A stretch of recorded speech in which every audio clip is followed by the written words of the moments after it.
Nwosu, I am running for the office of the President of the Federal Republic of Nigeria, and I think it's about time that we listen to Biafra. We need to hear what the Biafra is saying. We need to listen to the Niger Delta. We need to listen to the Oduduwa. We need to listen to the Arewa people. We need to listen to the Middle Belt. It is time for us to have a new generation government. Hello Nigerians, my name is Enyinnaya Nnaemeka Nwosu. I am running for the office of the President of the Federal Republic of Nigeria, and I think it's about time that we listen to Biafra. We need to hear what the Biafra is saying. We need to listen to the Niger Delta. We need to listen to the Oduduwa. We need to listen to the Arewa people. We need to listen to the Middle Belt. It is time for us to have a new generation government, a government that will facilitate a sovereign national conference where this discussion will be made. And until this discussion is had, we will not move Nigeria forward. It is time for every hand to be on deck. We cannot sit on the fence. We have swept our problems under the carpet for long. It is time for everybody.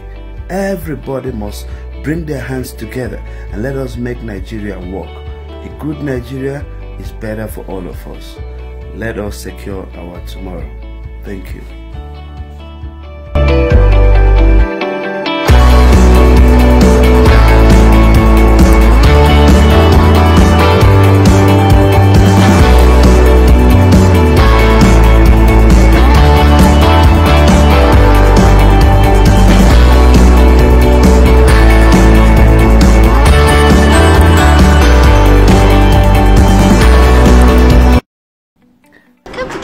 Notebook Plus. What's Cleveland Notebook Plus all about? Cleveland is a social network and online platform for professionals. What's our mission? Our mission is simple: to get the world's professionals to make them more productive and successful. How? Getting into a smarter conversation by blog, classify, events, group, music, upload, download, picture, movie, news, update sport, radio and online TV station. Just sign up to our affiliate program. Start on Cleveland Notebook Plus.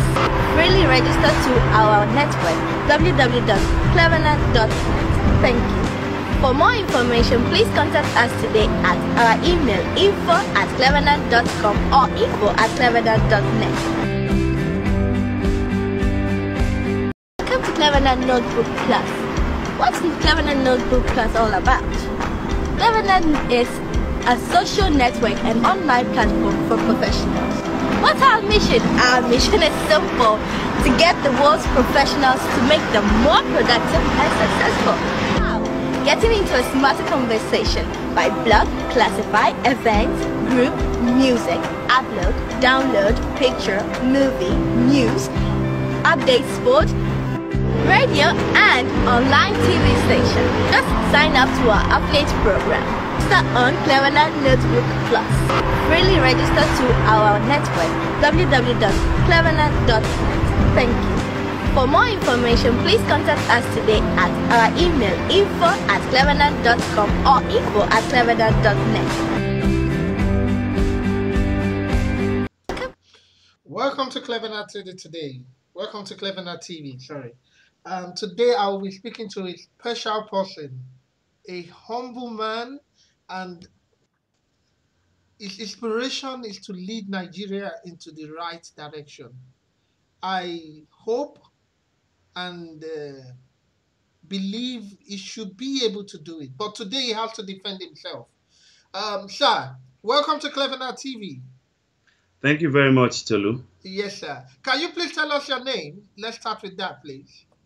Yeah, my name is Enyinnaya Nnaemeka Nwosu, ENN. Okay. And can you please tell us a little bit about yourself, your biography? I'm a Nigerian from Abia State. I come from Olokoro in Enyinnaya South in Abia State, Nigeria. I am the last son of my father, and I have two senior sisters. I had my primary education at Library Avenue Primary School, Umuahia, and subsequently went to Methodist College, Uzakole. I read law in Abia State University, went to Nigerian Law School, came over to the United Kingdom in Aberdeen, in Scotland, to do my master's in International Information Technology Law. I was a lecturer with a polytechnic in Glasgow, which is called West George College. After that, I worked with the Royal Bank of Scotland. And after that, I worked with Seiko, which is one of the biggest companies in Europe. And subsequently, now moved over to England to work with the Ministry of Justice in the UK. I first worked with the legal aid, and then I was moved over to Her Majesty Courts and Tribunal Services, from where I heeded the call to come back home to Nigeria to contribute my quota into making Nigeria a better and great nation. Okay. I have a wife and 2 kids. Okay. When you were called to Nigeria to make your impact, you were called to do what exactly? To run for the presidency, for the office for the presidency, or what?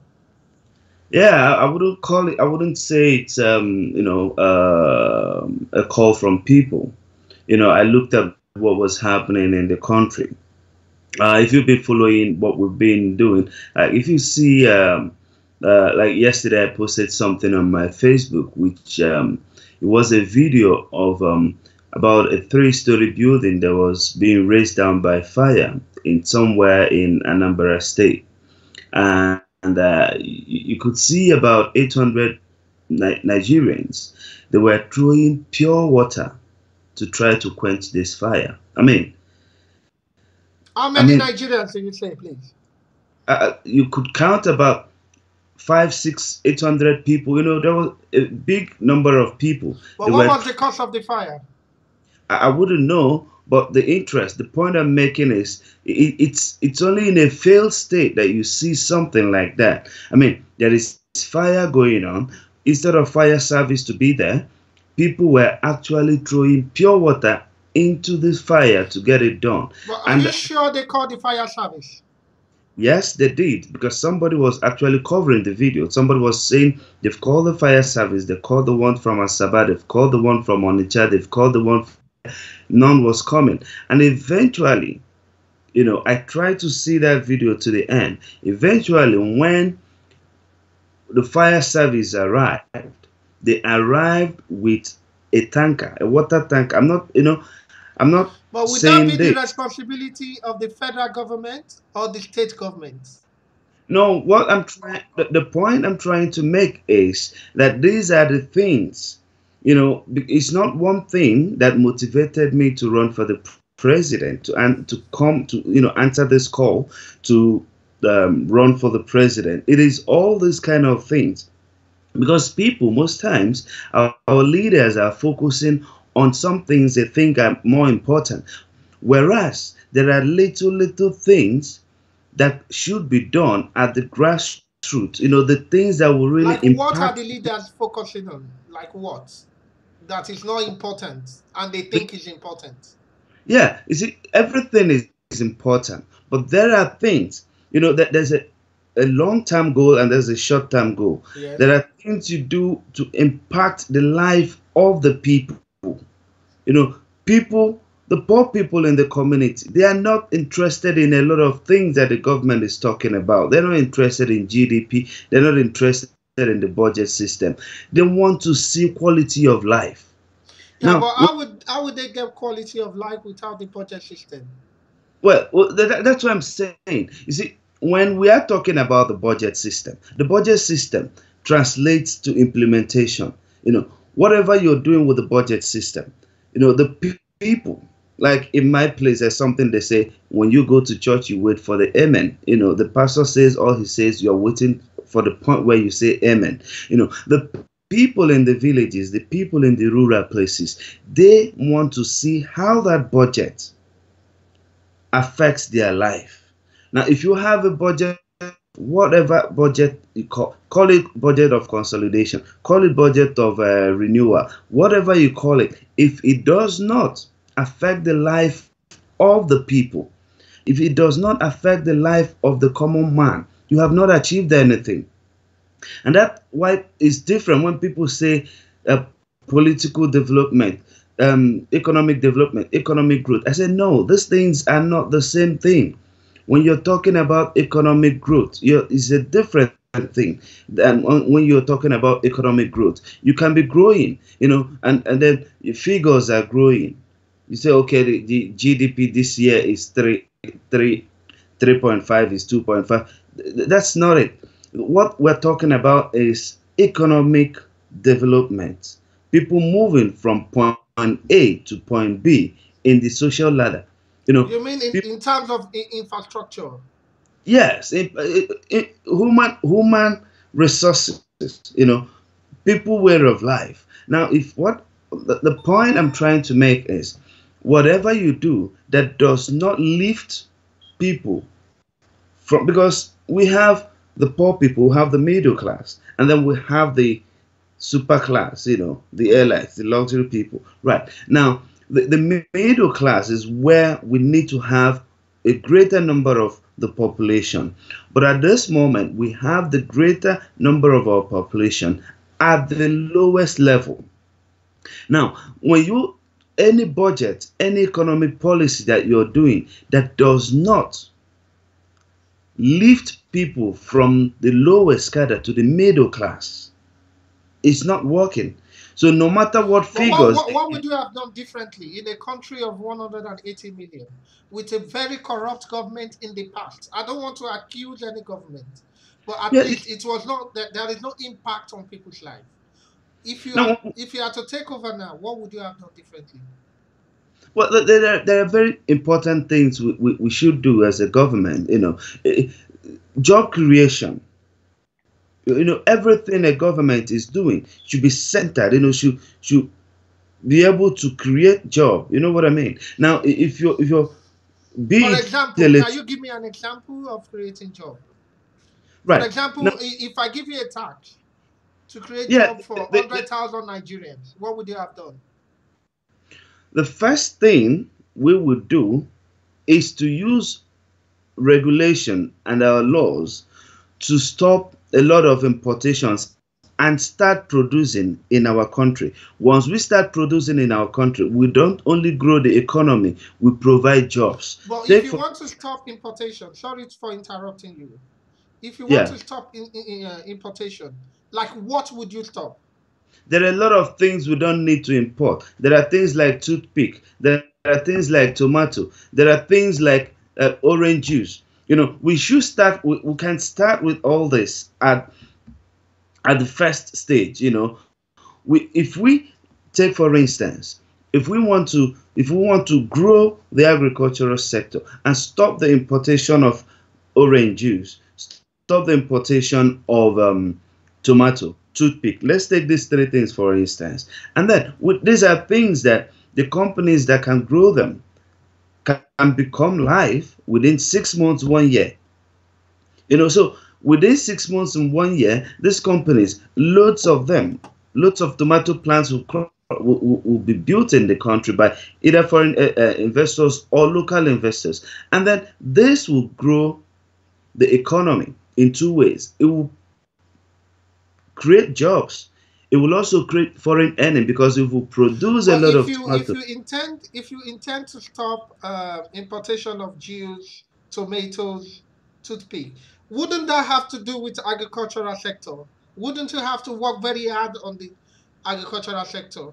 No, it will even encourage agriculture, because the problem we have at the moment is we are concentrating on subsistence farming. We're looking at farmers who are growing yam. We're looking at farmers who are growing snail at consumer level, people who produce to eat. We should be thinking of big time farmers. We should be thinking of farmers that can produce 1 million eggs a day. 1 million. What about the finance for the farmers? Those that are producing in small scale, they would love to produce in in large quantity as well. Government comes in. That's where government policies come in. Financial policies of the government, agricultural loan. That is why the government can look at what funds are made available for the agricultural banks, but more special funding like SMEs and all that. That's where they come in. We need to build giant farmers. That's basic. And then we're not discouraging the small farmers, but we need to grow big farmers in Nigeria, farmers that can withstand competition from the outside world. Recently, you saw that our president was in America and he signed a deal with Americans on agricultural products. How does that deal? I'm looking at it. Does it protect the local people, the local producers? How do we stand? Can we stand the competition of American farmers when they come in with their products? Can the chicken produced in our farm stand the competition with the chicken? What are the products they intend to bring in? Well, they are going to bring in agricultural products, which it's not limited to anything. I mean, they will bring in possibly food, agricultural, like farm produce, beef, pork, and all those things, and some other equipment. It's not a bad deal, but we have to do it in a way that we must protect our own local produce. America is protecting their local producers. That is the deal Trump is getting every time. When people say Trump is trying to do everything to produce and protect America, and that is what we should be doing. It's a good policy when a government protects local investors, local content. So what we need to do is to grow the agricultural sector. I mean, the agricultural sector without the oil can sustain Nigeria if we do it very well. But we need to develop it and be able to then export what we produce. When we begin to export, we begin to earn more foreign exchange. Now, instead of concentrating only on oil, when we export, we earn foreign exchange, and it increases the purchasing power of Naira, which is a very great and important aspect of the economy of the country. We need to increase the purchasing power of Naira, and you cannot do that unless you produce locally and then export. When we export, we earn foreign exchange, and that is what increases. But to be frank with you, there are hardworking Nigerians. For example, I used to export rice from Nigeria to UK. It's called Ofada rice, and I was fortunate to be able to export moringa as well, which my company name in Nigeria is Cleveland Global International, but I'm into farm products then. But I quit when the currency was not stable. That's exactly what I'm saying. Because if I look at the cost of my exports, at a certain time, it doesn't click. Now, that's exactly the problem we have. Now, you know why the purchasing power of Naira is low? Now, because we use our hard-earned dollars, our hard-earned foreign exchange, to import irrelevant things like toothpick, okay? Now, but it is not the federal government that import toothpick. It is Nigerians that do that. Well, it doesn't come in. It doesn't just jump into the country. There is what is called policy, regulation. There are things you can say, this cannot come in. You put a ban on it and say, this cannot come in. Wouldn't that create an enemy for you? No. The government is not about enemy making. What we're going to be doing is policies that we believe that will upgrade the economy. You see, there's no government that has 100% acceptance, but you must do things that will carry along the majority of the people.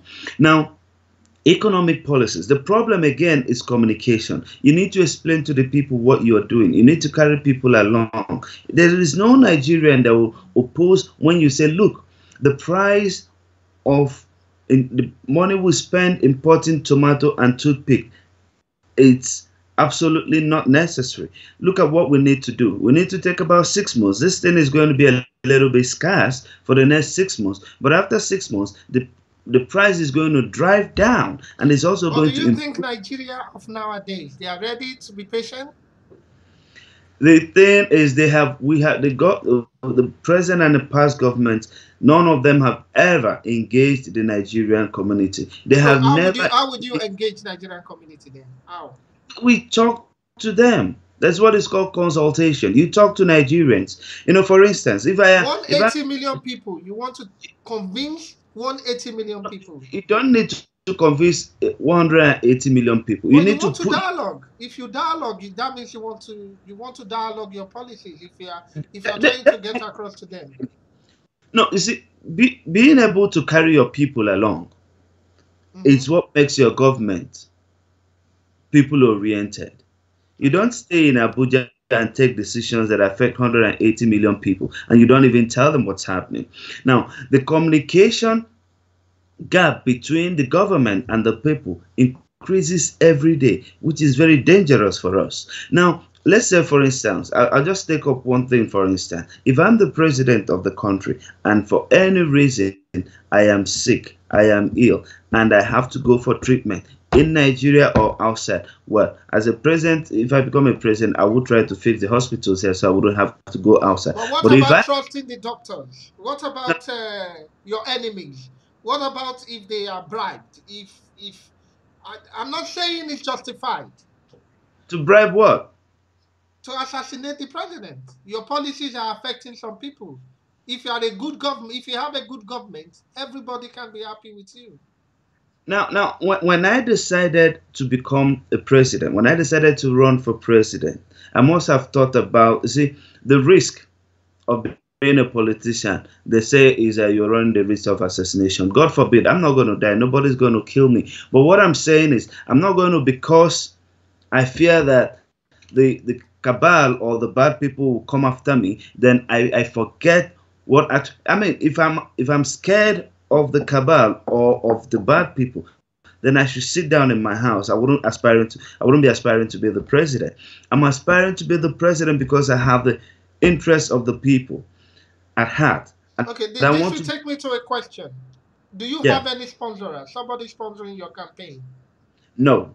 What we're doing is a volunteer-based campaign. That's what we're running, people oriented. So we reach out to people and say, look, this is what we're doing. This is how much we need here. This is how much we need. We're doing, we need more money for posters. Can anybody do that? And some people are saying, okay, I'm going to do 1,000 posters for you in Ekiti State. I'm going to do 100 flyers for you in Ogun State. I'm going to do this in Kaduna State for you. I'm doing just a few minutes before I got online, I got somebody who called and said, if you're having any campaign in the East, I'm going to supply the loudspeakers and the sound systems and all that. This is what we're doing. People are coming together. People who are passionate, who want to see a new Nigeria, are coming together. But the question will be, the cabal. Yes. They've stolen enough money in the past. They've stolen enough money to fight with you. Well, the cabal cannot win the election without the masses. Exactly. Good. Now, it is these masses, it is the people we're talking to. And we're telling the message we're taking to the people. We say, look, you have taken this money over the years from this people. These are money they stole from you, and every 4 years they come back with the money they've stolen to give to you so that they can continue stealing. And what we're saying to them, it's up to you. You can take this money and still do the right thing, or you can as well forget about this money totally and focus on what is going to bring a good government for you. Now, what that means is that people are beginning to even question what these people have been doing for over 50 years. They give you money. It's like buying your conscience. So I'm happy that Nigerians are beginning to understand, and we're keen into that. We're selling the message that it is time for us to come together, because they say bad government is as a result of the good people who have refused to become part of the political process. If you say you are educated and you are not interested in a system that produces who leads you, I wonder what education you have. So we're reaching out to people to explain to them politics is too important to be left for politicians. This is a system that produces who leads the reasonable, the wise, and the stupid. And there is no reason why it should not be the most important thing about us as humans. So that we're trying to tell the people, come out. You need to be interested. Even if you're not going to run for political office, you need to vote. You need to begin to speak to people, talk to people. Become part of the... Let's go to the next question. For example, you are going to be handling Nigerian finance. Yeah. Nigerian wallet will be in your hand. And you will have more control than any other Nigerian. You will be in power. You will be my president when you win the election. Yeah. The buck will stop at my desk. Yes. You understand? You are the decision maker. Yeah. What will stop you from enriching yourself? Like, oh, I have the chance to become a billionaire now. Why don't I just go for it? Well, that's because I've not invested anything. This is not business opportunity for me. Okay. Now, when people invest, they try to reap. Somebody sells his house in London or in America for $3 million and then invest that in political office seeking, and he wins the election. He bribes all the voters and all that. When he gets into office, he'll start to reap his profit. It's business for him. For me, it's service. So I'm not coming to enrich myself. Even before I decided to be president, my life ambition is to be able to sit in my village at retirement, even as a former president, retire and stay in my village and enjoy the goodwill. But how are you going to throw out the Nigerians that will want to buy you in to their way of doing things? Because you are going to have that, isn't it? You are going to have board of trustee from the past government, and they will be discussing with you. What if some of them want to corrupt your mind? No, you see, what I always tell people is that a government, it's always a reflection of the process that brings that government to power. And what that means is that if I'm sponsored by the people, if it's a people-oriented government that we eventually have, then all our policies will be government-oriented. And by our body language and our regulations and laws, you will see that there is no... You'll be stupid to approach us with that, looking at what we'll be doing, because transparency will be boldly written over the government we're running. I'll give you a little example to tell you how the body language of the government affects the whole system. Now, when President Muhammadu Buhari was elected, before he was elected, he preached about corruption fighting. He preached so much about fighting corruption and dealing with the Boko Haram issue. And everybody looked. In fact, he won the election because of these two things, Boko Haram and fighting corruption. So when he became the president, everybody was scared. Every corrupt Nigeria was scared. Even people we had people were saying, I think they are still scared of him to date. No, so some people were saying, I want to return this money, I want to do this, I want to do this. Some people were even resigning from some government offices. And for about 2-3 months, nothing was happening. There was no corruption. Look at the index.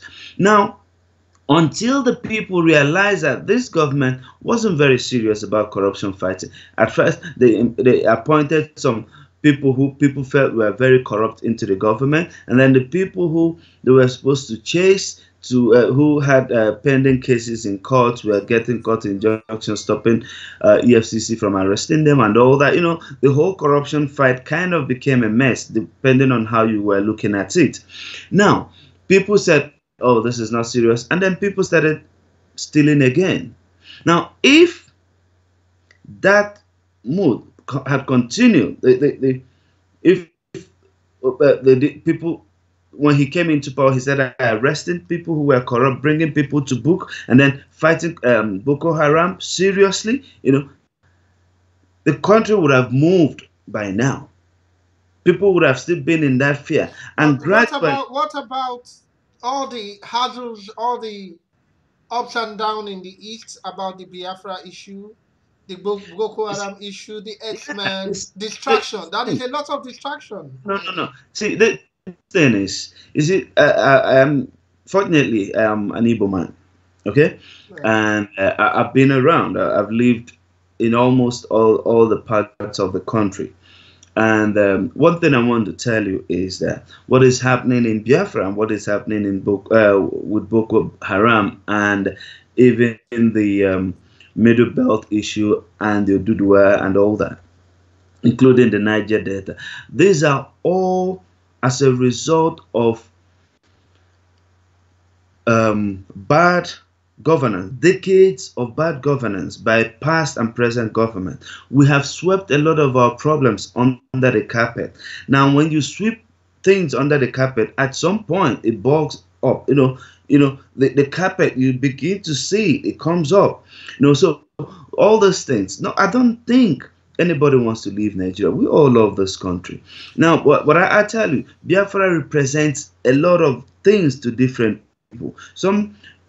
To some people, Biafra means a good developed Eastern Nigeria. To some people, it means inclusion of the Eastern Nigeria into the mainstream of our political system. So to some people, it means for the government to actually show that after the Civil War, that the Igbos have actually been forgiven and brought back into the mainstream. You see, now, and to some people, it means Igbo president. Now, and then some people want actually a geographic Biafra. Now, so what I'm saying is, it is the same thing in the north.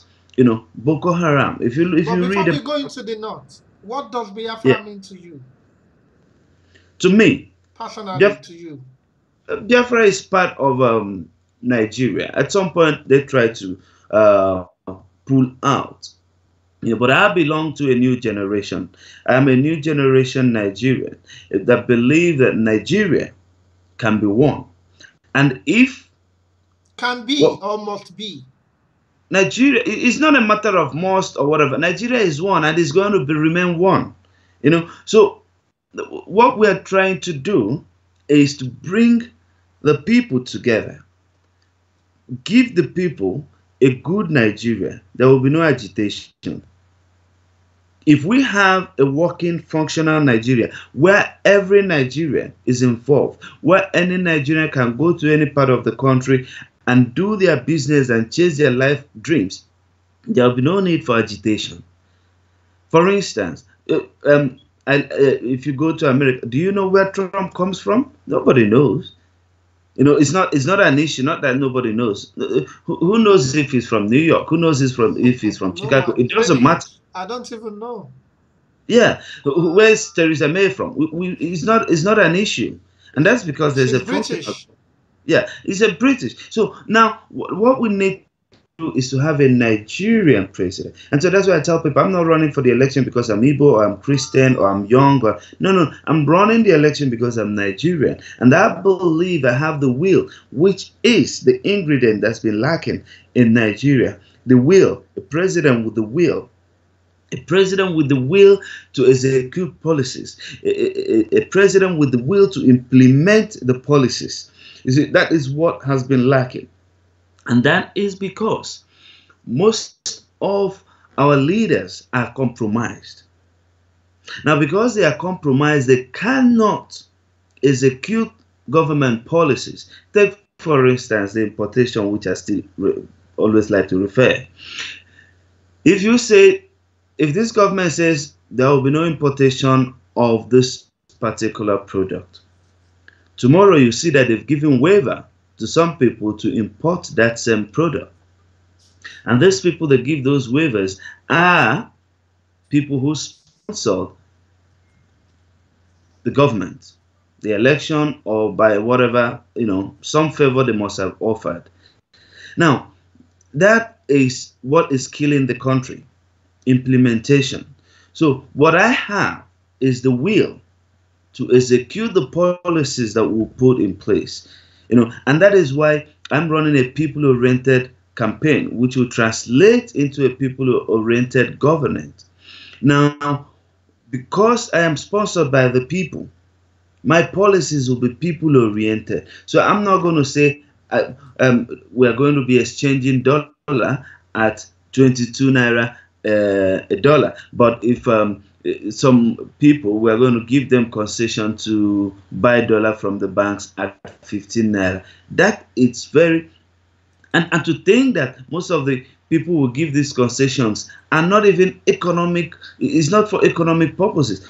We do this for pilgrim people. I mean, people going to Israel and people going to Mecca. How is that going to affect the economy? You're actually giving people low rate dollars at the detriment of the economy for them to go for their personal religious activity. No, we cannot be doing that.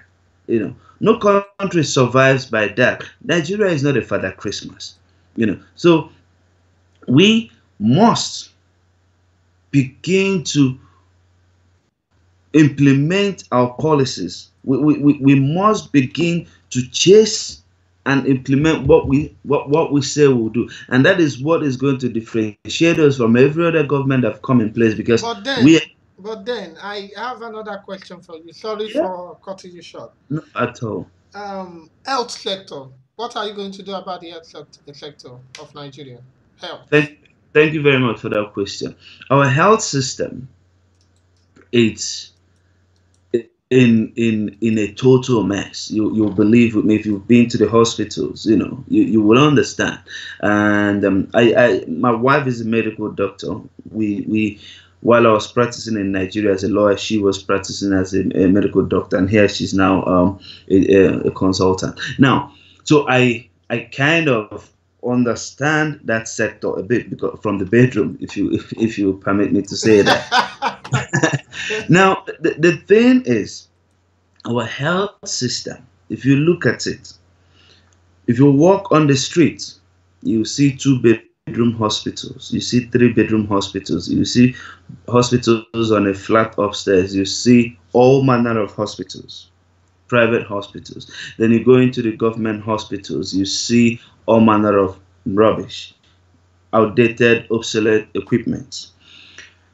Now, what we intend to do, the first thing we need to do is to rebuild. That's why our slogan is to rebuild Nigeria. We're going to rebuild the health sector, starting from changing the regulation.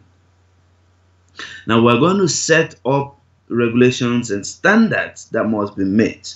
If you remember before now, if you want to set up a filling station in Nigeria, you will send your application, I think it's to the DPR, Department of something Petroleum. Now, what they do is they give you a sample of what a filling station should look like, a petrol station. Now, you build it and bring the pictures, and they come and inspect it to see, okay, you have these underground tanks where they should be. This is what is here. The fuel pump is here. This is this. This is it. It's safe and all that. These are the policies. These are the regulations we're going to bring into the health sector. Now, hospitals needs to be purpose built. Now, if you want to build a hospital, we'll give you, it's a clinic you want to build, we'll have a standard of what a clinic should be. We'll have what the building should be. We'll have the number of doctors you must have to qualify as a clinic. We have the number of trained nurses you must have. Well, my question is, are you going to generate fund for all these plans you have? For example, there is a lot of people in Nigeria that cannot even afford medical care. Well, it's what first. The first thing is to have a system where people go and then get good treatment. Then the second thing you're talking about is the money to pay for the treatment. Okay. Two different things, but interwoven. It's still under the same. Yes. Now we first have to get the hospital right. We need to have a place. If you have your money, if you go into the hospital and there are no equipment, there are no good hospitals, I mean, you're as good as not having that money. You know, I remember when Abiola's wife died, he made a statement and said, it's in Yoruba, he said, but the translation is that money is nothing. You know, money is nothing. Money could not save I think it was Symbiont or something, one of the wives that died. So if somebody like Abiola, who was so rich, could say money is rubbish, because money could not save the wife. So it's not about money, it's about equipment. Okay. Now, what we need to do is to set the standard of these hospitals, to say a hospital must have this, a hospital must have this. What that will bring about is it's a situation where 5 doctors can decide to build one hospital, and then it will be a standard hospital by our regulation. Now, but what about the finance you are going to use to build the hospital? How will they come about it? every year there is an allocation to the health sector. It's all about judiciously using it. Based on per barrel of oil, because we are dependent No, on no, oil.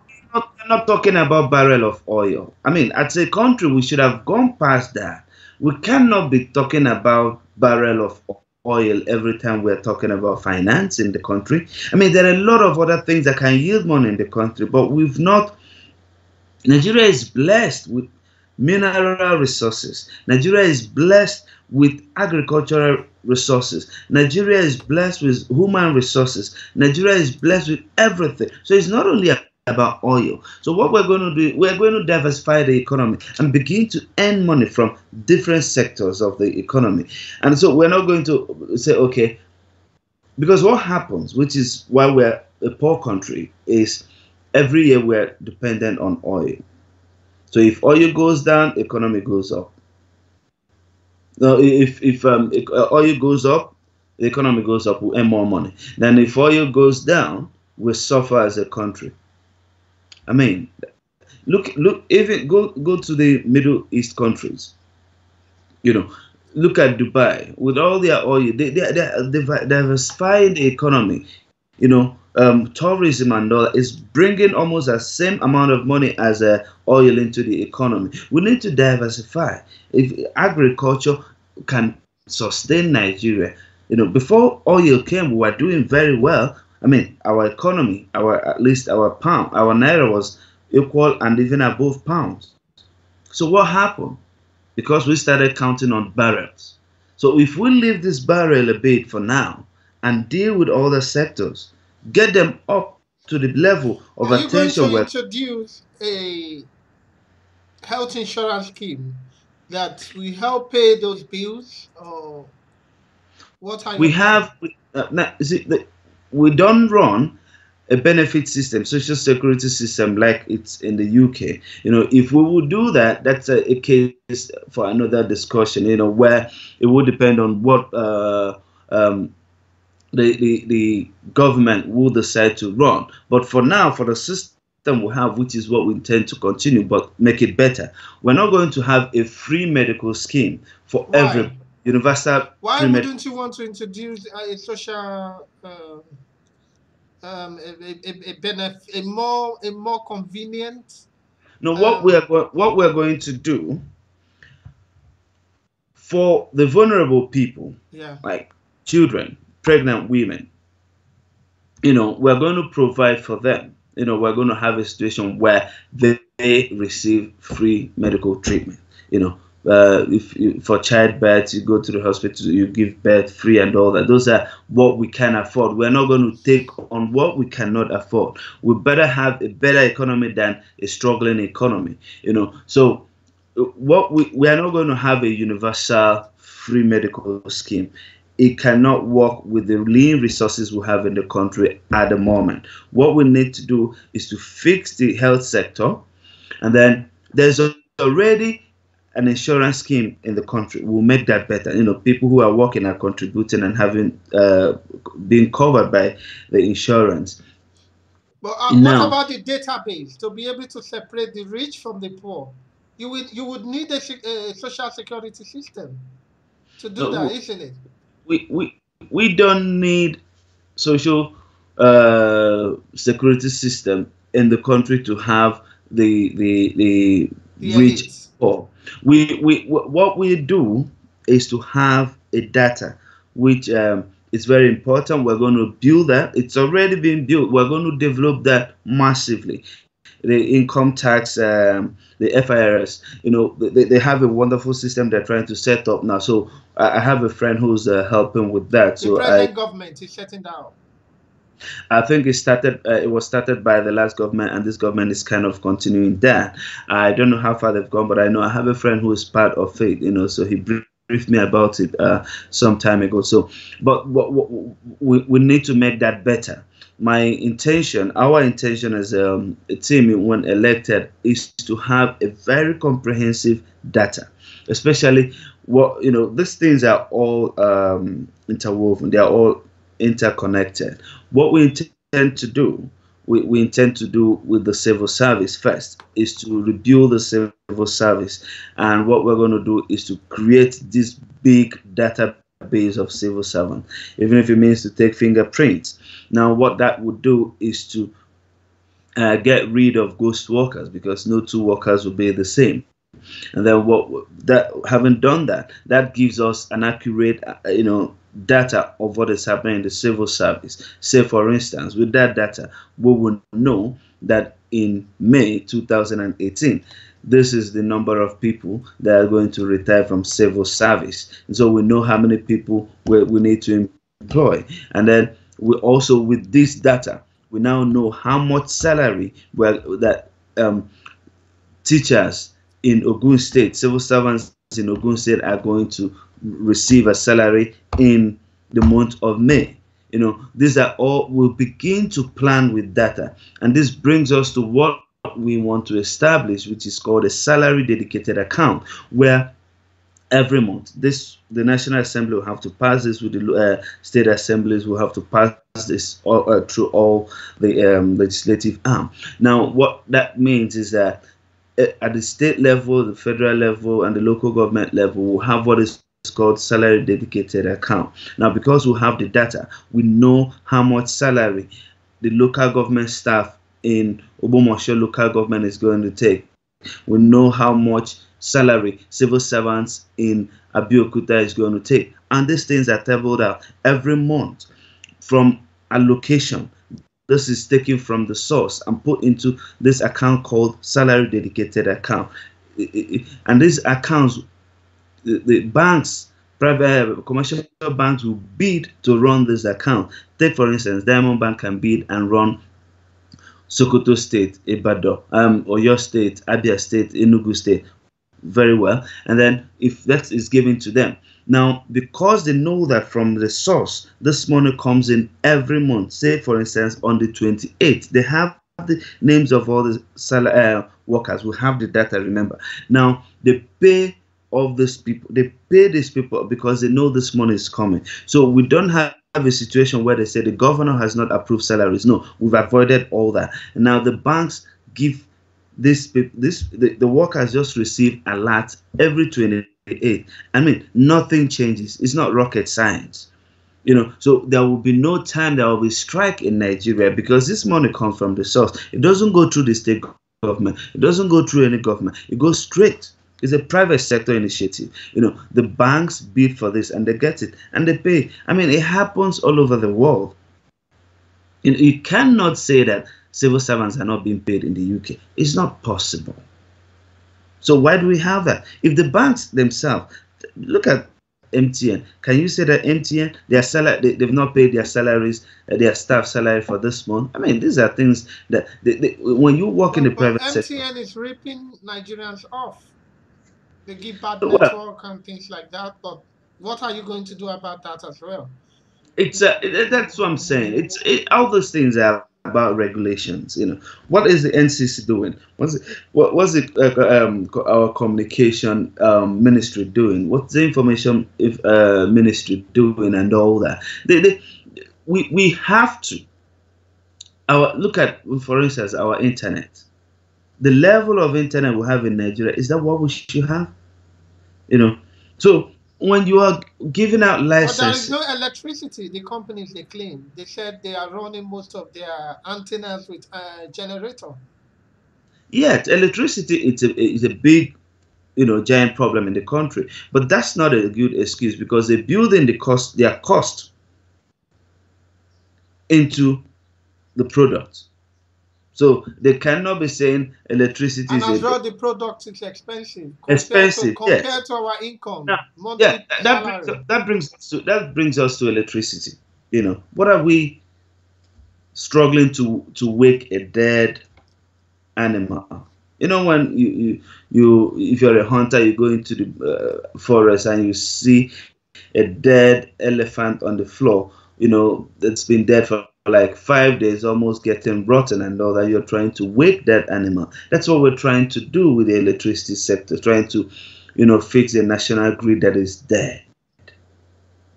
The national grid cannot carry more than 5,000 megawatts. I mean, what are we doing? So if we even generate 300 megawatts, we cannot pass it through. So I what mean, are your plans then? What do you to plan to do? decentralize it, not the what we have now, not the decentralizing that they have. Privatize it, not what we But need if to. you privatize it, the elite are going to buy them. No. And they Let's will what. make sure they sabotage it to bring in generators. No. You see, that's the problem we have.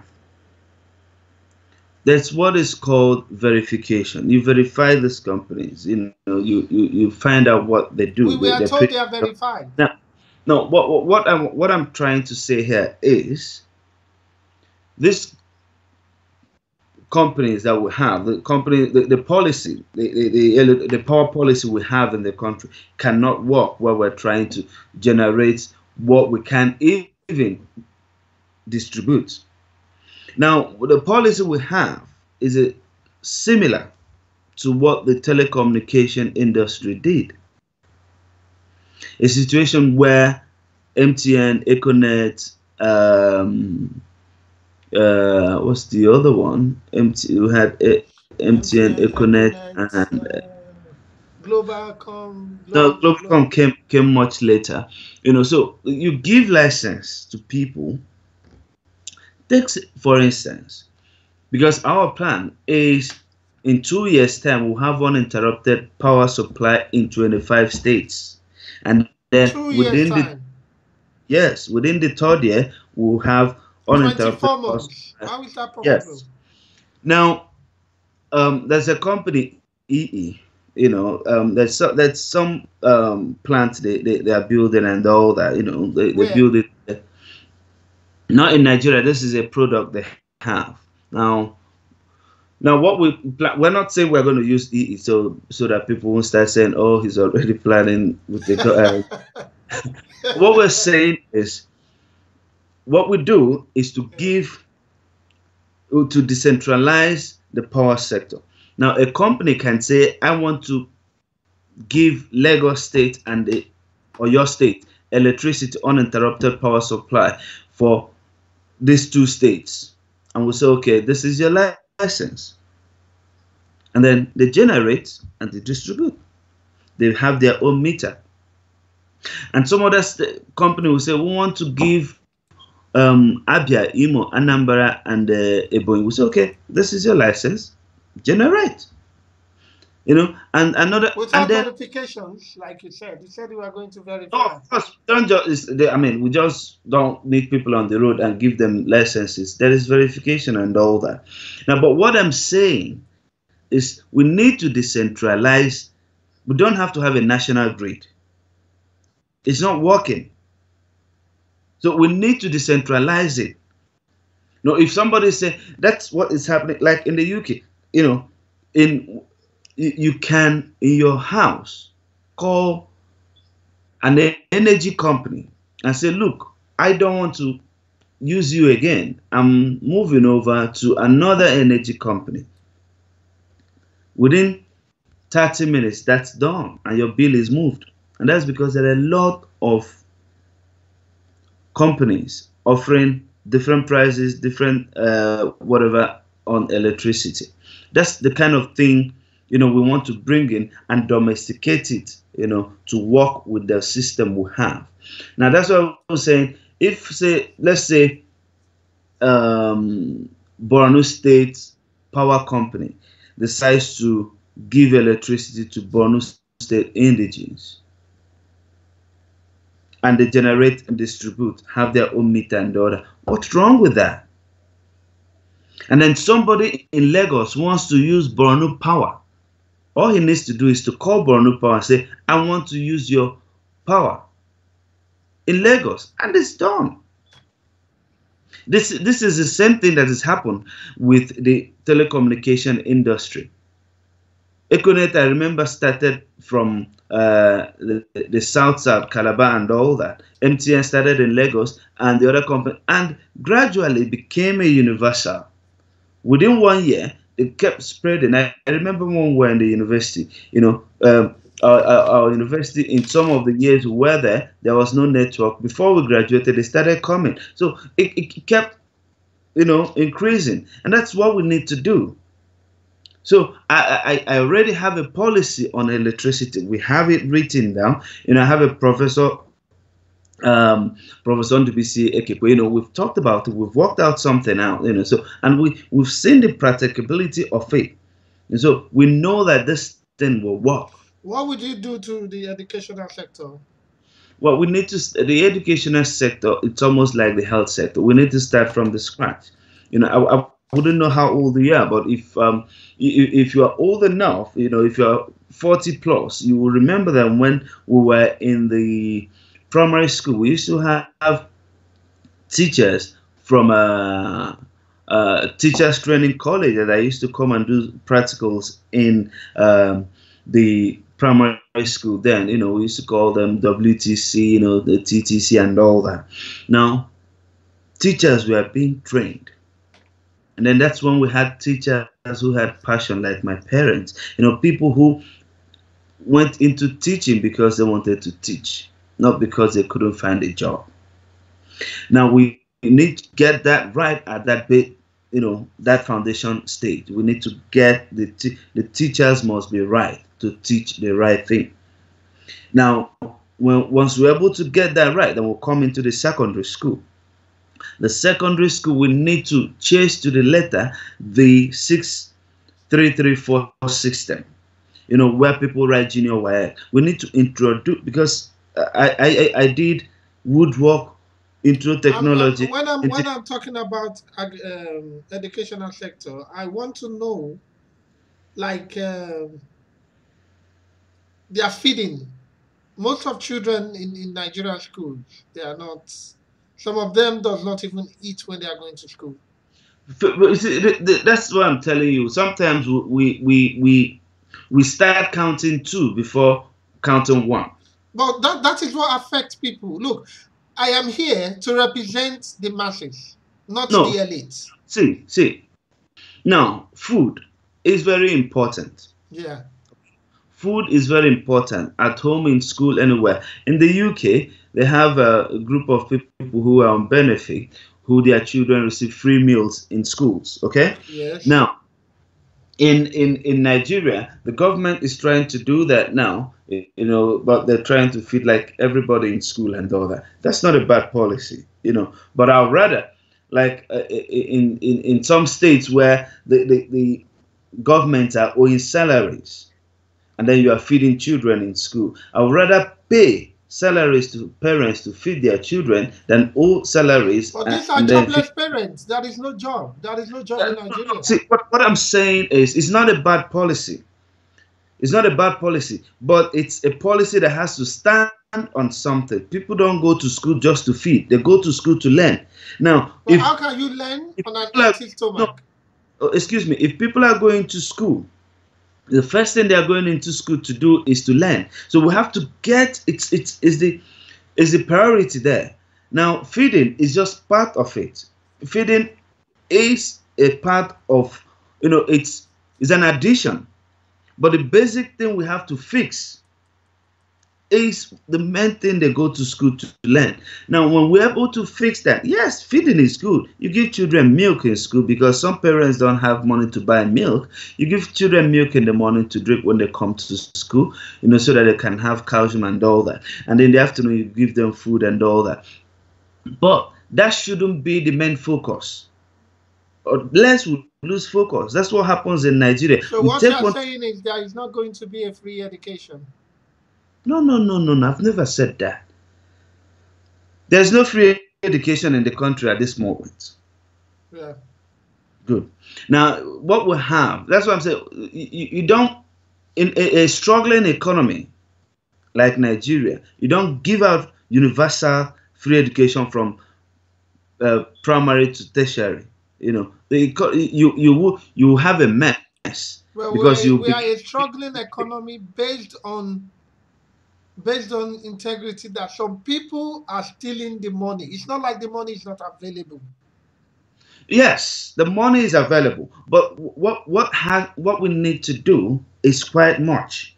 Now, I'm not saying free education is bad policy. It's never been. Okay, it worked in the Western Nigeria. Awolowo did that, and it did work. And today we're still seeing the benefit of that. And then in other parts of the country where some governments have tried it before, we've seen what's happening there. There's a state in the eastern Nigeria, Ebonyi State.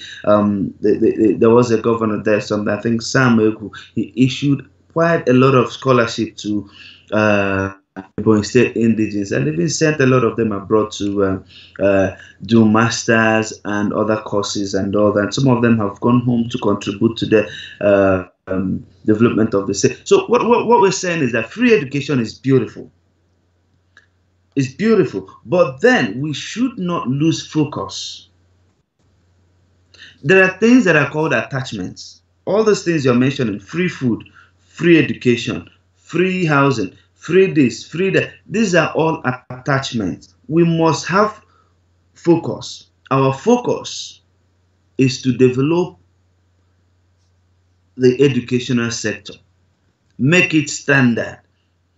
Then the attachments that we have on it is the free food, the free education. Because if you give free food and free education and there is no quality education, but let me bring it to your notice before we move to the next question. Like in Lagos State, there is a lot of street markets. Right. And they make a lot of money from the street markets. And there are people called, I'm sorry to use this in Yoruba because I'm a Yoruba man as well.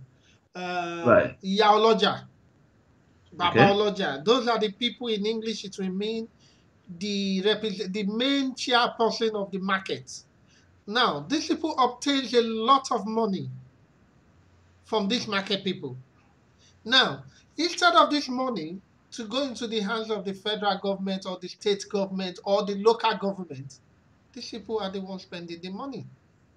Now, that particular contribution would have taken care of free meals for primary school students in each local government. I just brought this to your awareness, and I want you to study it. Add it to your policy. I understand the system you're talking about. That is where the government outsources tax collection to private private companies or private individuals, and they pay in some money to the government and keep the rest of it, which should have been an encouraged system of tax collection in a civil society where things work. But it looks like it's working to a disadvantage in Nigeria because the government appoints their sponsors in government. This is a way of returning favors to political sponsors, which is very wrong. I understand all that you're saying. I was addressing some people the other day where we're talking about money, where we're going to get money to fix our hospitals and all that. And I was saying, look, the money we spend, we were talking about money to rebuild the Nigerian police and all that. And I said, we spend our money on irrelevant things. Now, the money we spend buying cutleries, knife and fork and spoon in the presidency every year is enough to buy cars that will serve the whole police in Lagos State and make Lagos police the most beautiful police system in the world. The money we spend renovating, But some people will argue with you. Some people will argue with you that we don't have enough police to serve 180 million people. Yes, we don't. It all boils down to money spent on the police and money allocated and how this money is actually used. I believe, it's garbage in, garbage out.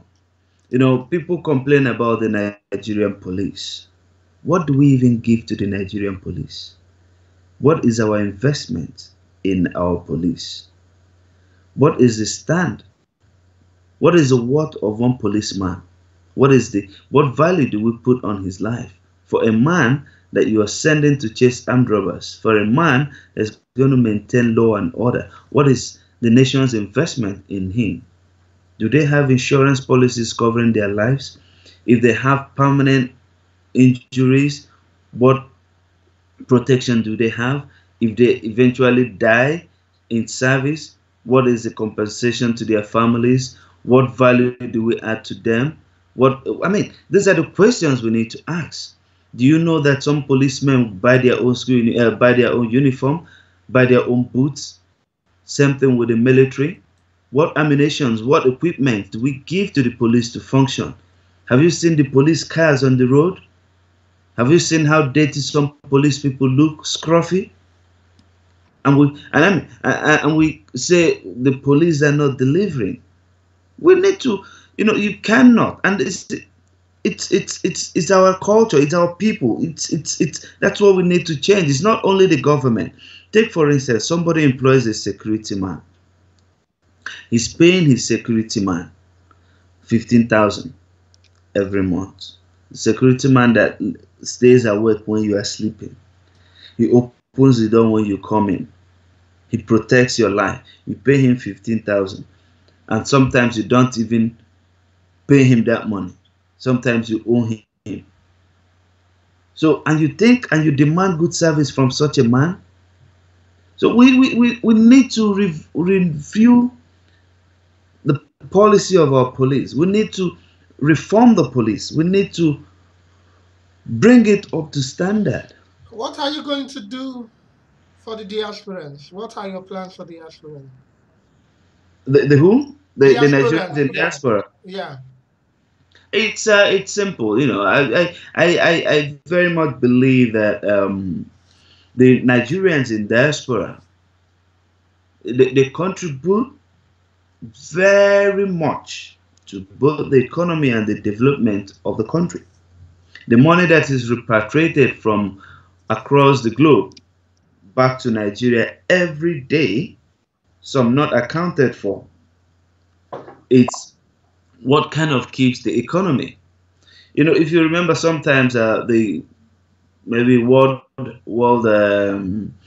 Bank or other financial organizations will predict that Nigeria economy will collapse, and at the end of the day, it doesn't. It still manages to stay afloat, kind of, and that I think is because of the irregular sector, in quotes, which could mean, you see, someone, for instance, yourself, you are in Spain, somebody is going back to Nigeria, you give that person 1,000 euro to give to your parents, 600 euro to give to your mother, 300 euro to give to your girlfriend. Now, all this money don't go, it comes into the economy, but it doesn't go through the regular sector, which is the bank sector and all that. So it might not be accounted for, but it's helping to balance the economy. Because in Nigeria, we don't have social security. What we have is extended family kind of social security. So the haves take care of the have-nots. Now, and that is why I keep hammering on the importance of building a middle class, because it is the middle class that takes care of the lower class. It is the chief in the village, who buys rice to share to the poor people in the village. When that chief is in trouble financially, people suffer.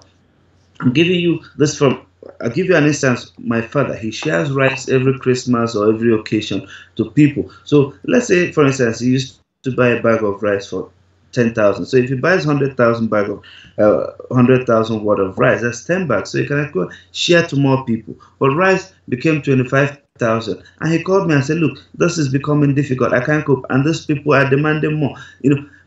I have to come into that." So that's why I'm saying we need to rebuild that middle class. Your dad is still alive. Yes, he's still alive. He's a retired civil servant. So the Nigerians in diaspora, they bring in a whole lot of cushioning for the economy.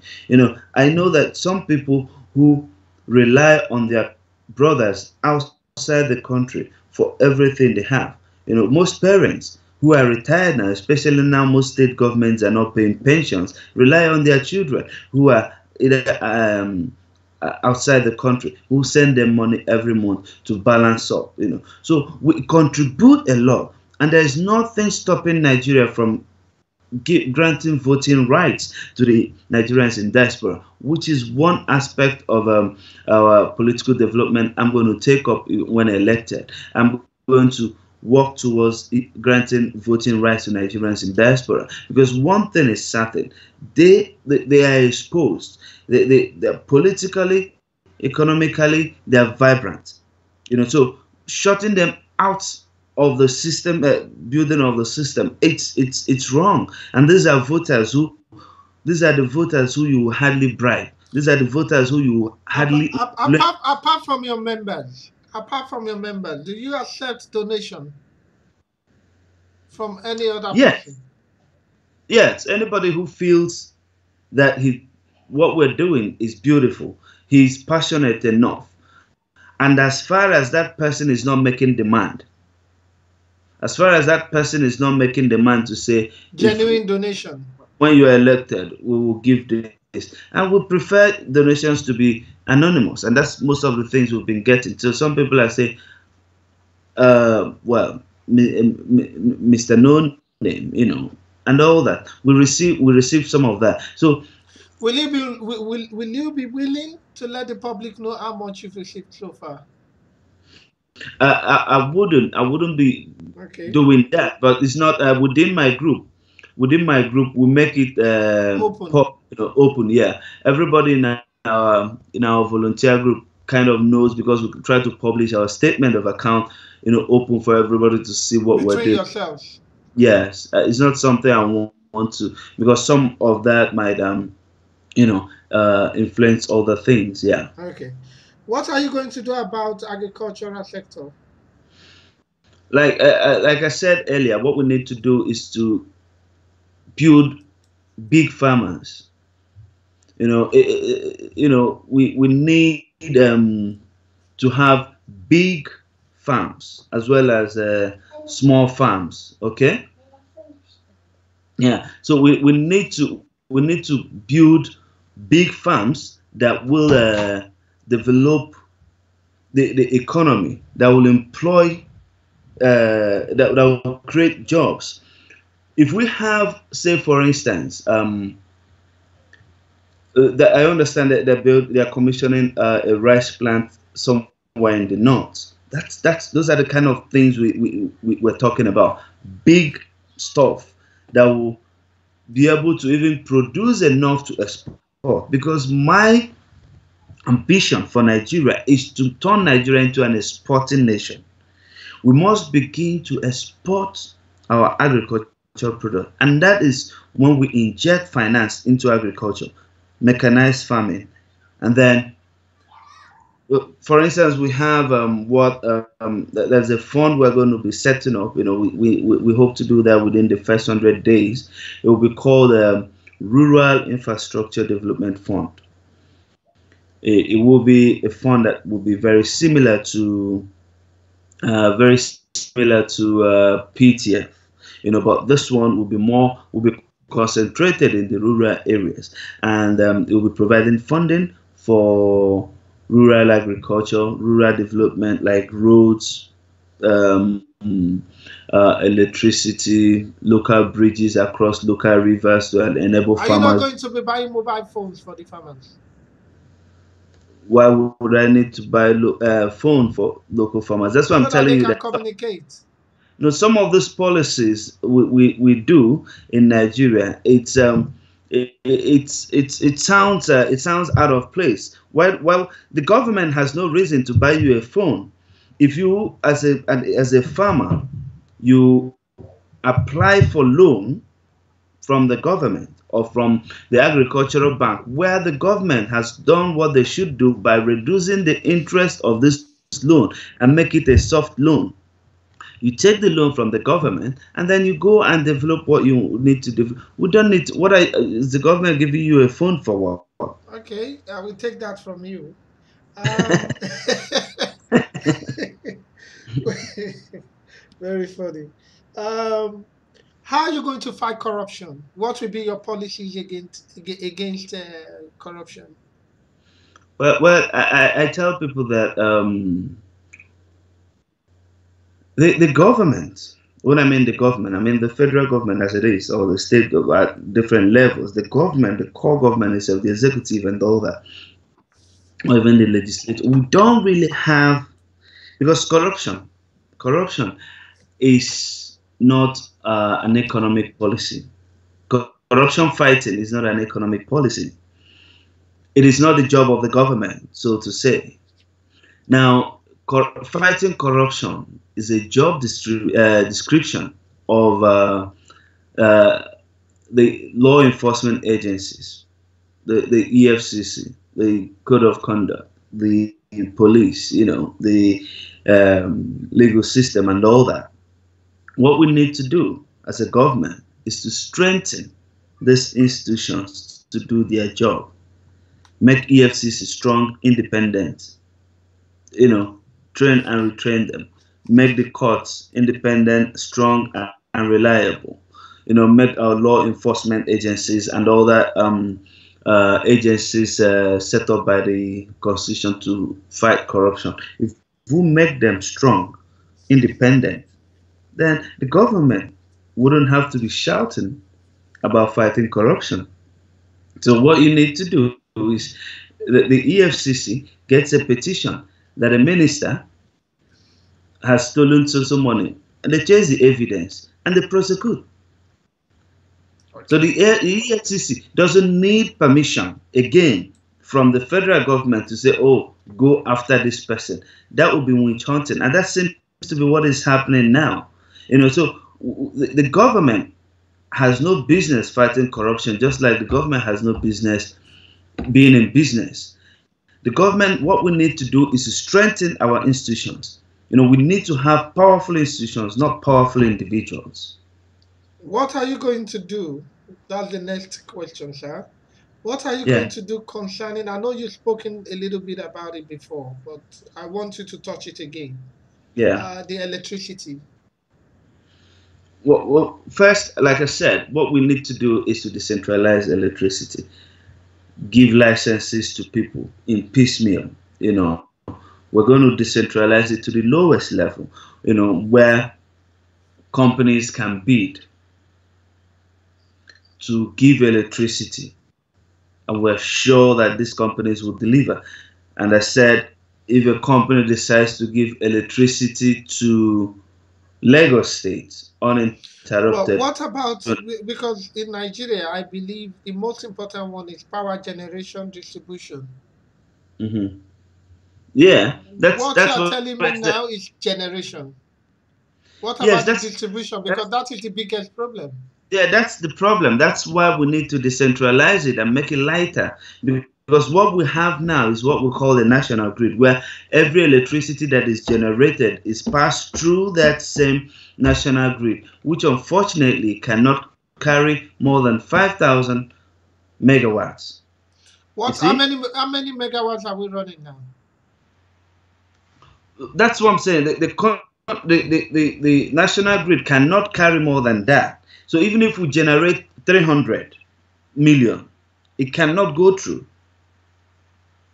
So when we have a company who says, okay, I'm going to be in Lagos, I'm going to concentrate in Lagos, I'm going to generate and distribute. Because this power we're talking about, generation, can be generated in different forms. It could be solar, it could be plants, it could be anything, it could be dam, it could be anything. There are a lot of ways to generate electricity. And when somebody generates and then distributes, it's the same thing as you have a generator in your house and you are giving your street lights, but we're not talking about it at that level. But I want to bring it home so that you begin to understand it. Yes. Now, if a company says, I'm going to generate electricity that will take care of Lagos, and request for a license, and we, after due consideration and all that, we give a license, and the person gives the Lagos State Light in 6 months, in 7 months, gives Lagos uninterrupted power supply. Why don't we have something like that working? It was what was happening in the Nitel era, Okay. where the whole thing was on Nitel. Whatever phone we had in Nigeria was Nitel. Everything had to pass through Nitel line until we opened that up genuinely. And what I mean genuinely, I mean the companies that were actually known for what they were doing came on board. It's not, you don't just say, okay, this man, you don't even know what we have to be sincere. We have to use due process, but the important thing is to find companies that will deliver, and we have to break it piecemeal, because the licenses we have given out, we gave them out knowing fully well that they cannot generate, they cannot distribute what more than what they generate. You see, so it's just like you go to fetch water. You buy three tankers of water. I would like to move to the next question because of time, sir. I hope you don't mind, sir. Not at all. What are you going to do about the Fulani herdsmen? That's a beautiful question. I like to talk about this. We turn a lot of things that should not become a problem, things that are not issues, we make them an issue in Nigeria. Farming, it's vast. You can be a farmer and you are dealing with cow. You can be a farmer and you're dealing with pig. You're a farmer, you're dealing with chicken. You're a farmer, you're dealing with tomato. Whatever you're dealing with, you're farming. Okay, now. So cow business is a private business. It's not a national business. So when we make it a national business, I mean, we begin to ask ourselves, what mess is this government going into? Why make a private business? But is it the fault of this government, or the past government, or the West African Treaty that allows them to move from point A to point B? No. All over the world. Okay? All over the world, there must have been a time when people moved their cattle, sheep, and all that about. And as development and civilization was coming, people began to know what is right and began to do things that were right. But it's not being amended yet. No, see, it's not. There's no law that says take your cow and go and into people's farm and eat their food. West African Treaty, because I was speaking to one of the presidential candidates and he made mention of it. No. You see, anybody that's telling you that is trying to justify what is wrong. There's no law that will tell you that you will take your pig and go to somebody's farm to eat what is in his farm. There's no law like that. What I'm saying is that if you have a piggery, and you apply for a loan, you want to establish piggery in Damaturu. Let's say, for instance, in Damaturu, which is in Yobe, right? Now, you go to Yobe, you buy a land, or you go to the government, discuss with the government, and the government possibly will give you a land and a C of O to build your piggery, which is what the Yoruba man who goes to Kano to do his business, that's what he does. The Hausa man that goes to Lagos to sell gold, he goes there, he applies for, he buys a shop and he's selling his gold. These are private businesses. So if a cow farmer wants to farm in Ondo State, he wants to own a ranch, which is what is called all over the world. If he wants to own a ranch in Ondo State and he approaches the state government or the landowners and say, I want the land, which the law permits. They say, okay, we have 10 acres of land for you for sale. After all, the church, if you see these churches on that Ibadan Road, Lagos Expresso, churches are buying lands and building. It's private business. So you approach a community or an individual who has a land to sell, and he sells you a big plot of land, 10 acres, 20 acres. You fence it, and then you are a farmer. There is agricultural bank. You go to the agricultural bank to say, I want a loan. I want a loan to build a ranch.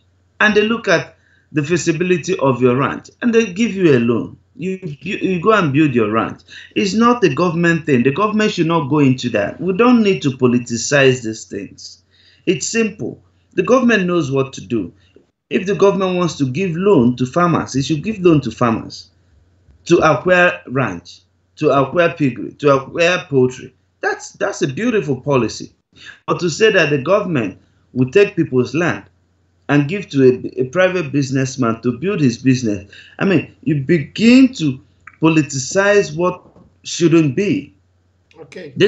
Yeah. Let's go to the next question, sir. Yeah. Biafra. Right. They want to, I wouldn't say they, because I also belong to the same place. But we are having issues in the Biafra. I accept the word Biafra. But what I personally am not, is my own opinion. I love the Eastern part so much, I want it to remain Nigerian. I'm ready to give whatever it takes to them, but must still be Nigerian. What would you do differently? What would you do to solve the issue? Now, the first thing we need to understand is what is Biafra itself? What are they talking about? You know, there's Biafra, there's Arewa, there's Oduduwa, there's the Middle Belt, there's the Niger Delta, right? So everybody can go by a certain name. I mean, it's a geographic definition of a place, you know. So it's like Arewa, Biafra is like Arewa and all that, you know what I mean? Now, so it's a people. First, they are Nigerians. Now, there was a war, and that war, it's over now. Now the country is back.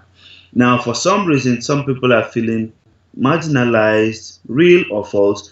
They're feeling marginalized. They're feeling they've not had a shot at the presidency. They're feeling that they might not have had appointments into places. They're feeling that, you know, a lot of things they think are going against them. Right. Now, the Odua people are feeling that a lot of things are not happening the way it should happen to themselves.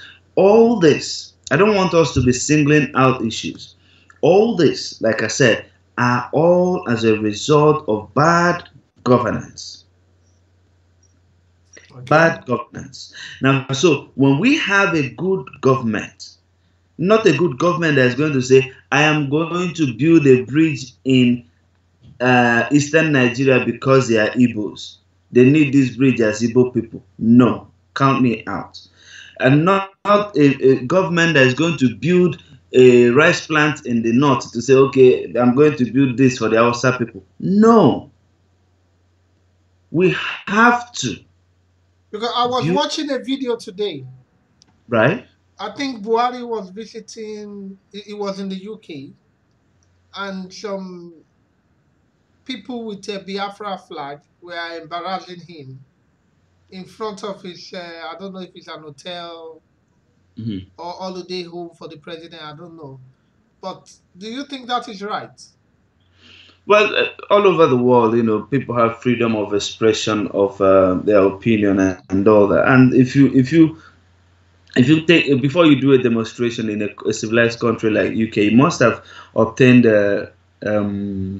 permission to do that. And if the law of the land permits you to make demonstration, as long as you do it within the confines of the law, that's okay, you know. But the important thing is, what message are we giving and what is the government taking?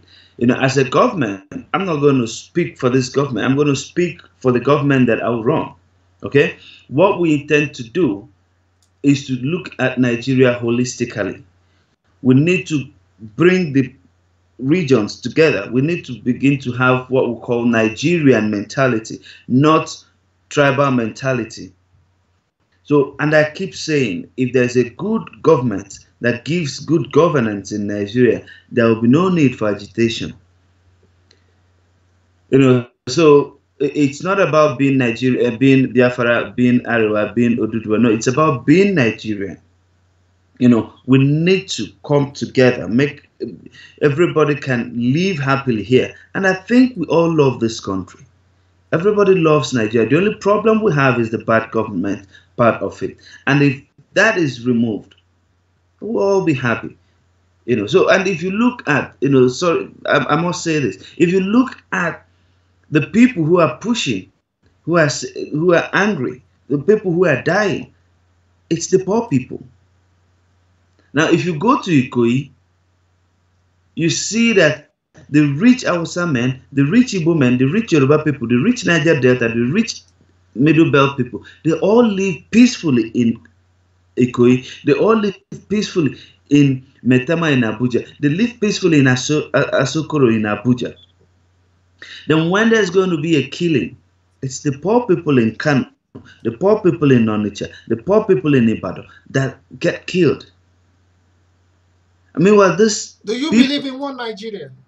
I do. Okay, that will take me to the next question. And this, I want you to, is a very tricky one. Yeah? Right.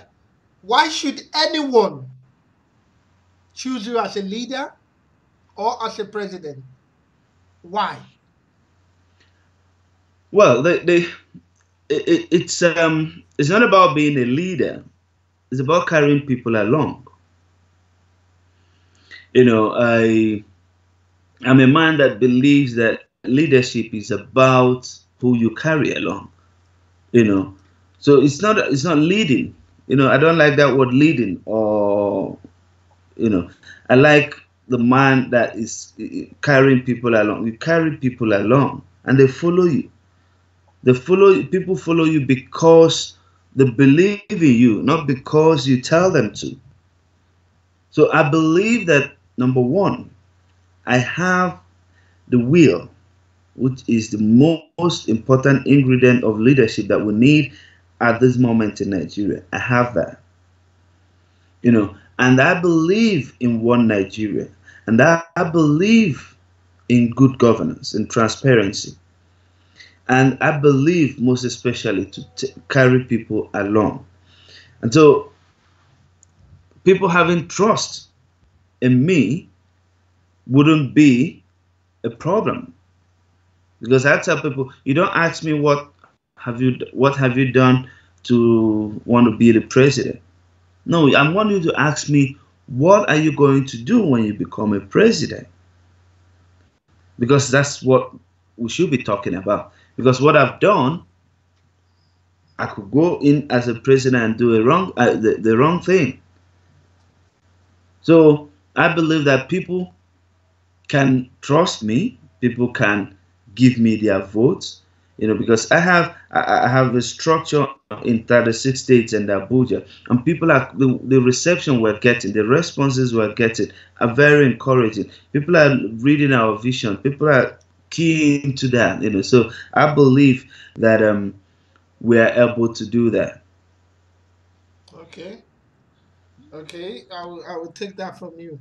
Before we go, because I would like you to talk to Nigerian youths, Nigerian voters, why they must protect their votes this time.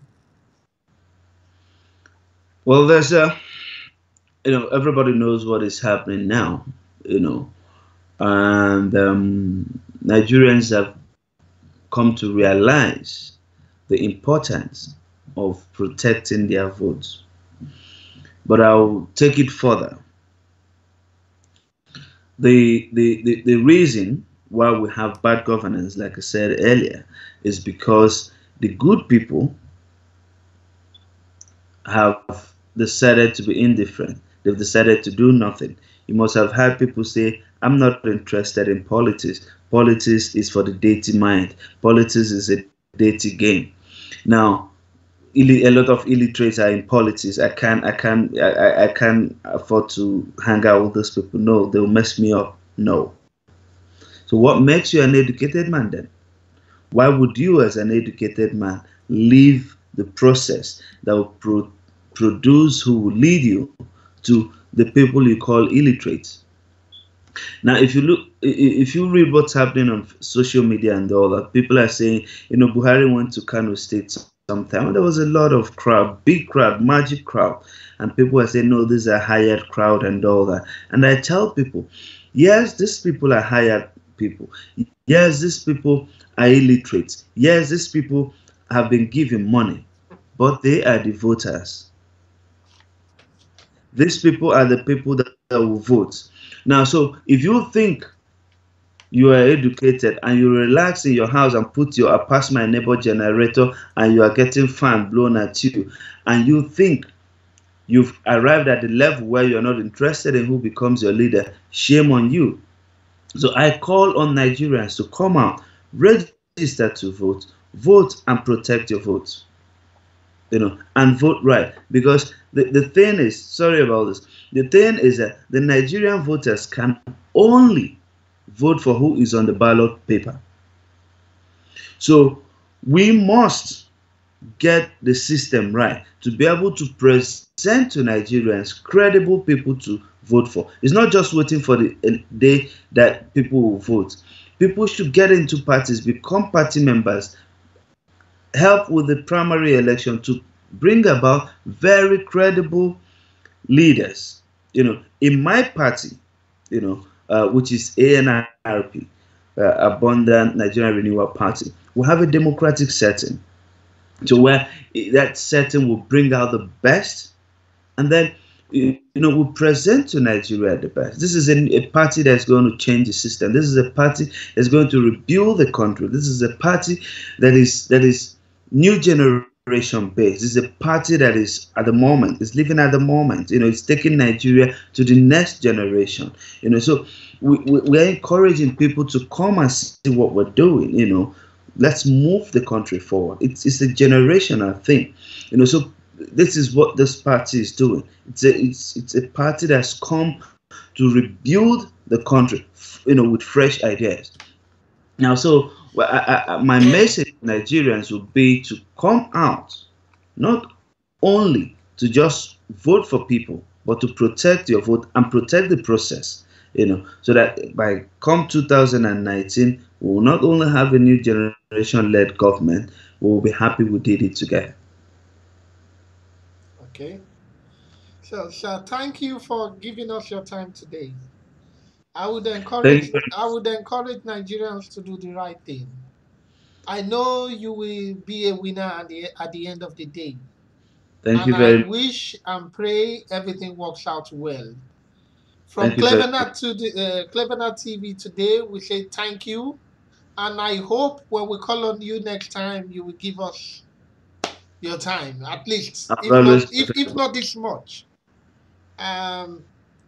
Good night, and God bless you, sir. Thank you very much, like I've said, and hello to your family. Thank you very much. Yeah. Here. Thank you, sir. Bye. You're welcome. Cheers. Yes. Bye now. Nigerians, my name is Enyinnaya Nnaemeka Nwosu. I am running for the office of the President of the Federal Republic of Nigeria, and I think it's about time that we listen to Biafra. We need to hear what the Biafra is saying. We need to listen to the Niger Delta. We need to listen to the Oduduwa. We need to listen to the Arewa people. We need to listen to the Middle Belt. It is time for us to have a new generation government, a government that will facilitate a sovereign national conference where this discussion will be made. And until this discussion is had, we will not move Nigeria forward. It is time for every hand to be on deck.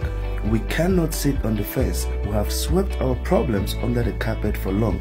It is time for everybody. Everybody must bring their hands together and let us make Nigeria work. A good Nigeria is better for all of us. Let us secure our tomorrow. Thank you.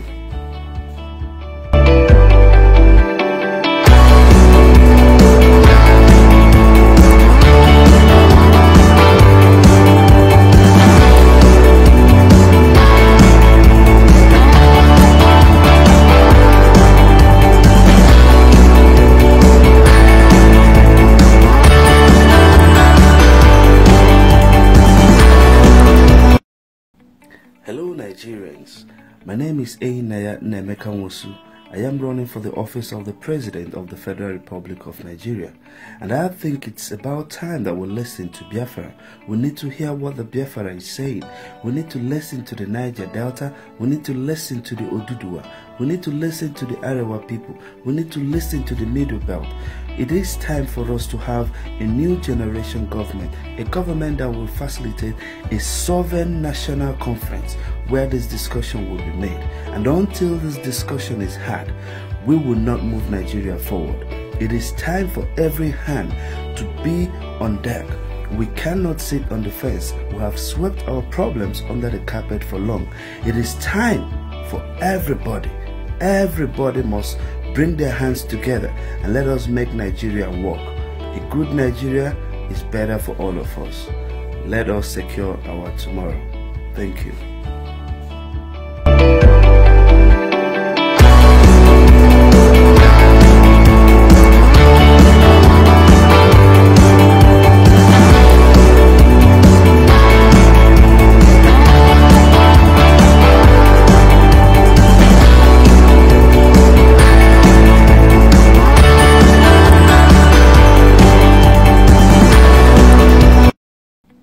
Hello Nigerians, my name is Enyinnaya Nnaemeka Nwosu. I am running for the office of the President of the Federal Republic of Nigeria, and I think it's about time that we listen to Biafra. We need to hear what the Biafra is saying. We need to listen to the Niger Delta. We need to listen to the Oduduwa. We need to listen to the Arewa people. We need to listen to the Middle Belt. It is time for us to have a new generation government, a government that will facilitate a sovereign national conference where this discussion will be made. And until this discussion is had, we will not move Nigeria forward. It is time for every hand to be on deck. We cannot sit on the fence. We have swept our problems under the carpet for long. It is time for everybody. Everybody must bring their hands together and let us make Nigeria work. A good Nigeria is better for all of us. Let us secure our tomorrow.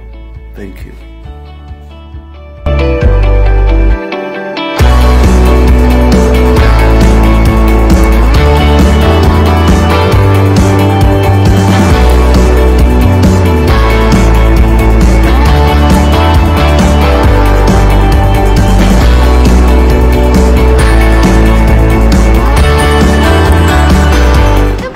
Notebook Plus. What's Cleveland Notebook Plus all about? Cleveland is a social network and online platform for professionals. What's our mission? Our mission is simple: to get the world's professionals to make them more productive and successful. How? Getting into a smarter conversation by blog, classify, events, group, music, upload, download, picture, movie, news, update, sport, radio and online TV station. Just sign up to our affiliate program. Start on Cleveland Notebook Plus. Freely register to our network www.cleveland.net. Thank you. For more information, please contact us today at our email info@cleveland.com or info@cleveland.net. Welcome to Cleveland Notebook Plus. What's Cleveland Notebook Plus all about? Cleveland is a social network and online platform for professionals. What's our mission? Our mission is simple: to get the world's professionals to make them more productive and successful. How? Getting into a smarter conversation by blog, classify, events, group, music, upload, download, picture, movie, news, update, sport, radio and online TV station. Just sign up to our affiliate program. Start on Cleveland Notebook Plus. Freely register to our network www.cleveland.net. Thank you. For more information, please contact us today at our email info@cleveland.com or info@cleveland.net.